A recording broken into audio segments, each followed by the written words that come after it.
atmosphere. When light passes from one medium to another medium having different optical density या refractive index, है ना, ये भी ख्याल रखना है कि अगर दो मीडियम अलग अलग है लेकिन बाय चांस दोनों का रिफ्रैक्टिव इंडेक्स यदि सेम ही रह गया या ऑप्टिकल डेंसिटी सेम ही रह गया, in that case no refraction will take place. क्या? Hello Ayush Madhav. No sir. देखो ना, हम तुमको इसका ये रिकॉर्डिंग खुद देख लेना तुम लोग. अभी मेरा शो कर रहा है 260 MB. ओके, और क्लास के एंड तक देखना कितना हो जाएगा. आज दोनों दिखा देंगे. 260 MB इट मीन्स कि मैंने 9th का क्लास लिया प्लस और भी कुछ पर्सनल वर्क किया. लेकिन देखना जैसे ही 10th भी कंप्लीट होगा ये चला जाएगा कितना दूर. तो एक रिफ्रैक्शन फेयर में जैसे आसमान का ब्लू होना, ठीक है, या स्टार जो आपको दिखता है, तो जहाँ दिखता है जितना ऊंचाई पे एक्चुअली वो उसकी हाइट नहीं है. तो ये तो मान लो ये तुम अनुभव नहीं कर पाओगे, तुम जो देख रहे हो समझोगे वही ऊंचाई है. लॉजिकली हम लोग प्रूव करेंगे कि star seems to be higher than they actually are, यानी जितनी उसकी ऊंचाई है उससे ज़्यादा देखते हैं. यानी स्टार अगर यहाँ है रियल, तो हो सकता है कि हम सही में जो इमेज है वो हम इसको देखते हैं, वो हम रियल स्टार नहीं देखते हैं. ये रियल है, रियल स्टार. ये हमको नहीं दिखता. ये इसलिए नहीं दिखता है, इसको हम डिटेल्स में बताएंगे, लेकिन अभी थोड़ा सा कि जब ये स्टार लाइट अपना एमिट करता है तो वो हल्का हल्का हल्का हल्का हल्का बेंड करता है हमारे अर्थ एटमॉस्फेयर में. जब एंड करता है, क्यों बेंड कर रहा है समझ ही लो. क्योंकि जैसे ये मान लो अर्थ है, ठीक, तो यहाँ का जो अर्थ का एटमॉस्फेयर होगा वो डेंसर होगा, ठीक है, ऑप्टिकली डेंसर. लेकिन जितना ऊपर जाते जाएंगे वो क्या होगा, रेयरर होगा. लेकिन आप ये ख्याल रखिए कि कहीं पर एकदम ऐसा मतलब एक तरह से इंटरफेस नहीं होगा कि हाँ भाई यहाँ रेयरर है और इतना से डेंसर है. ऐसा नहीं होगा. होगा क्या, कंपैरेटिव होगा. कंपैरेटिव होगा. ये कौन शब्द बोला भाई, बड़ा अच्छा लगा हमको. ऋषभ बोला क्या? Comparative, good. जैसे ये मान लिया ए है और ये एटमॉस्फेयर का यहाँ मॉलिक्यूल बी है, तो A will be rarer in comparison to B. लेकिन बी अगर सी की बात करें तो B will be optically rarer in comparison to C. इसीलिए तुम एक गौर करो, ये जो आपका ऐसा मीडियम होता है कि जैसे मान लिया यहाँ ग्लास है और यहाँ वाटर है, तो एकदम बेंडिंग आपको यहाँ पर पॉइंट ऑफ इंसिडेंस पर एकदम दिखता है कि अरे ये मुड़ गया, एकदम एक स्टीप टर्निंग. लेकिन क्या यहाँ होगा, यहाँ स्मूथ टर्निंग होगा, है ना, स्मूथ टर्निंग. क्यों होगा? क्योंकि हर एक पॉइंट पे ना मुड़ रहा है, हल्के हल्के हल्के हल्के. ये तो हम इतना भी ले लिए, दूर ले लिए, वो तो होगा एकदम करीब, है ना जी. इसीलिए क्या हुआ, स्मूथ कर्व, है ना. आप गौर करें थोड़ा सा, हम और इसको यहाँ पर क्या होगा, ये टूवर्ड्स चला जाएगा ना, टूवर्ड्स चला जाएगा, ठीक, टूवर्ड्स चला जाएगा. और मान लो यहाँ पर बी रहता, बी, या यहीं पे बी रहता, यहाँ पर बी रहता, तो यहाँ पर हम नॉर्मल ड्रॉ कर देते हैं, तो यहाँ क्या होगा, और करीब हो जाएगा. तो ये क्या होगा, स्मूथ कर्व बनाएगा. यानी आप ओवरऑल देखिए ना भाई, ओवरऑल आप अगर समझें तो ये स्टार जो है ये अपना टूवर्ड्स नॉर्मल ही ना मुड़ रहा है भाई, है ना. अगर ऐसे चला जाता तब ना कहते कि हाँ अवे हो रहा है. ये तो रे ऐसे ही जा रहा है, ऐसे ही टिल्ट कर रहा है. क्या ठीक है Yes, ना। sir.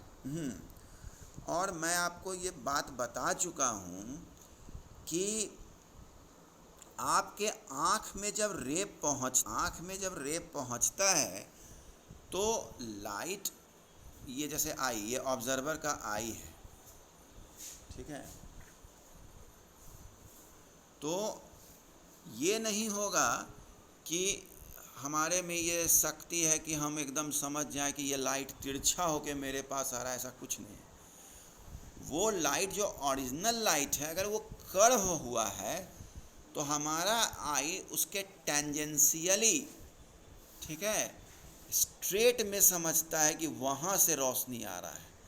और याद रखो, जहाँ से उसको लगेगा कि रोशनी आ रहा है वहीं उसको फील होगा कि ऑब्जेक्ट है, इसलिए उसको लगेगा कि अरे ये तो स्टार यहाँ है, क्योंकि, समझ गए? हेलो, लिखा रहता है कि स्टार्स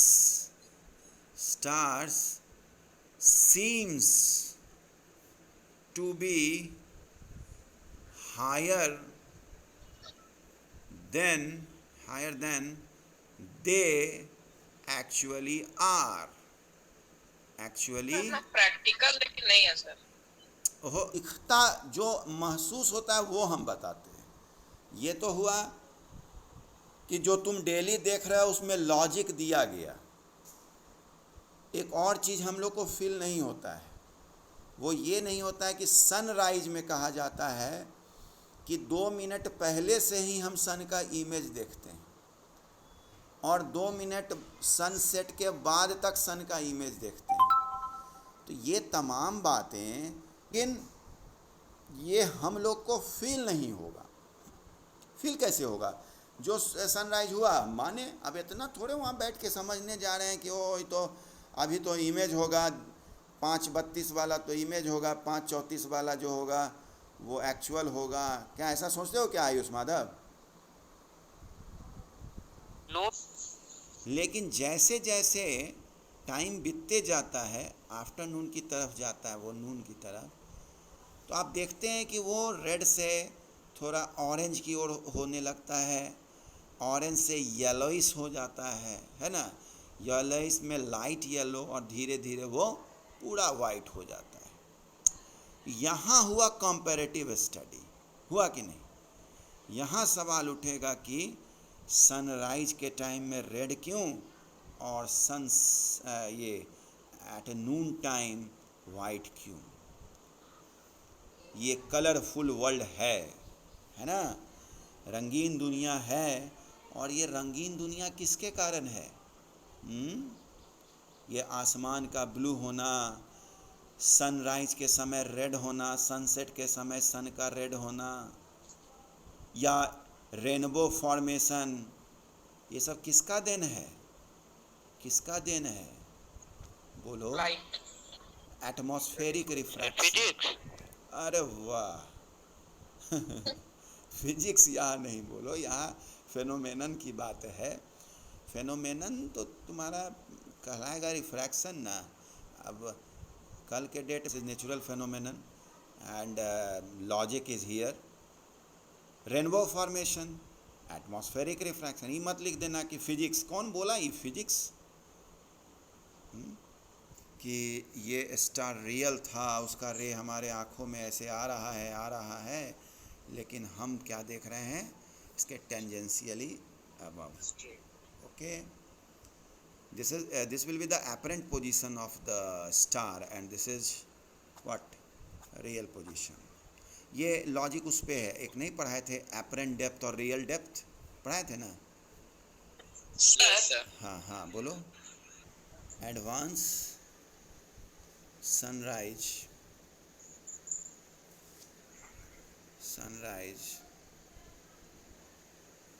ये जो तुम ऋषभ पूछे हो ना, उसका और जवाब में सेटिस्फैक्शन तब मिलेगा जब हम बोलेंगे वाई स्काई अपीयर्स ब्लू। उस समय जब हम बात करेंगे तब और तुमको सेटिस्फैक्शन मिलेगा, ठीक है? एडवांस सनराइज एंड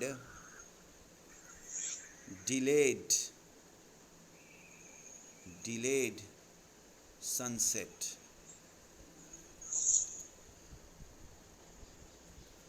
बताता हूँ। तो advance sunrise and delayed sunset. अब जैसे देखो, ये अर्थ मान लो, सपोज कर लो ये अर्थ है, हो गया अर्थ। और ये आपका क्या कहा जाए, राइजिंग सन मान लो, राइजिंग सन मान लो, राइजिंग सन, ठीक। और ये आप मान के चलिए कि एटमॉस्फेयर का लेयर है, ठीक, एटमॉस्फेयर का लेयर है। तो सन जब अपना रे भेजा तो भेजा, सीधा भेज दिया, लेकिन जैसे ही अर्थ के एटमॉस्फेयर में एंटर किया, क्या हुआ, थोड़ा थोड़ा टिल्ट करने लगा, है ना, टिल्ट करने लगा। हम जानबूझकर थोड़ा स्टिप कर्व लेना दिखाए हैं, है ना, कर्व ना बना के थोड़ा हल्के हल्के यहाँ पर, जैसे देखो ना, यहाँ पर थोड़ा सीधा खींच दिए हैं, उसके बाद सीधा से दिखाना चाह रहे हैं कि आपको एक फीलिंग आए कि हाँ भाई, स्टिप कर्व क्यों नहीं हो रहा है, हल्के हल्के हो रहा है, क्योंकि एटमॉस्फेयर वही जो एक पॉइंट ऑप्टिकली रेयर है तो सेकंड पॉइंट ऑप्टिकली डेंसर है। तो इस तरह से एक ऑब्जर्वर यहाँ देखा तो क्या हुआ कि बस सीधी सी बात कि इसके टेंजेंशियली वो देखा, है ना, इसके टेंजेंशियली वो देखा। और ये आप क्या बोलते हैं, हॉराइजन, एक ऐसा जगह हुआ जहाँ आपको लगता है नहीं कि sky and earth appears to meet, वहीं से ना लगता है कि सूर्य निकल रहा है, तो हाँ एक्चुअली सर, हाँ, तो वही आप यहाँ यही पर डेफिनेशन होता है, हाँ, यही डेफिनेशन होता है सर। हाँ, तो ये क्षितिज जिसको बोलते हैं। क्षितिज, हाँ क्षितिज, बहुत बच्चा क्षितिज भी नाम रखता है, S1। तो आप अब आपको अब ये भी थोड़ी तुमको first two minutes we are seeing the image of sun, image of sun, real sun तो यहाँ बैठा हुआ है ना, ओके ओके, यस सर, एक टर्म। यस। हाँ, तो यही बात है, प्रैक्टिकल और थियोरेटिकल में बहुत अंतर है।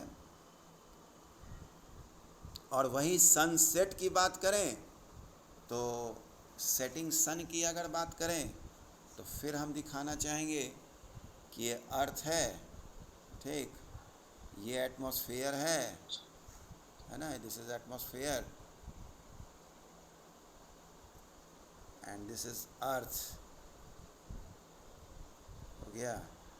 और सन जो है डूब चुका है, ये हॉराइजन है आपका, ये समझो हॉराइजन है, ये हॉराइजन हो गया, ओके। और ये जो सेटिंग सन है S, ये अपना रे दिया, रे जैसे दिया सीधा यहाँ तक तो सीधे जाएगा, और उसके बाद क्या हुआ, टिल्ट करने लगा, है ना, ऐसे टिल्ट करने लगा यह। और यहाँ जो व्यक्ति है वो क्या देखा, ये S2, this is the image of sun. तो ये भी 2 मिनट तक रहता है, डूबने के बाद भी 2 मिनट तक रहता है। तो इसका मतलब एक बोर्ड में सवाल उठता है कि एक्चुअल जो फ़ोटो ड्यूरेशन है वो कितना है, जो हमको जितना दिखता है वो एक्चुअल फ़ोटो ड्यूरेशन बाय सन जो है, बाय सन। तो अगर सनराइज सनसेट की बात हम अगर करें तो रियल सन को लेकर अगर कंसीडर करें तो 2 + 2 4 मिनट ज़्यादा दिखता है कि नहीं। What is the effect of length of each day increases on account of atmospheric refraction, ठीक है। The length of each day increases by how many times या by what amount on account of atmospheric refraction? बोलो। Time limit बढ़ जाए बस 4 minutes. अगर atmospheric refraction नहीं हो, अगर एटमॉस्फेयर नहीं होता तो सन का तो लाइट आते ही रहता। ऐसा तो नहीं कि सन का लाइट नहीं आता, सन का तो लाइट अर्थ पे पहुंचता ही। तो उस केस में सन का ये जो इमेज है पहले से 2 मिनट बनना यहाँ पर और बाद में बनना, वो तो नहीं होता। अगर ऐसा कुछ होता कि हम लोग बिना एटमॉस्फेयर के भी जी लेते और एटमॉस्फेयर नहीं रहता, तो तुमको क्या होता, ये जो 2 मिनट पहले और 2 मिनट बाद वाला जो है दिखने का, वो नहीं होता। इसलिए length of each day is increases by 4 minutes due to atmospheric refraction. ठीक है, 6 घंटा 4 मिनट मिलेगा रोशनी। समझ आई बात?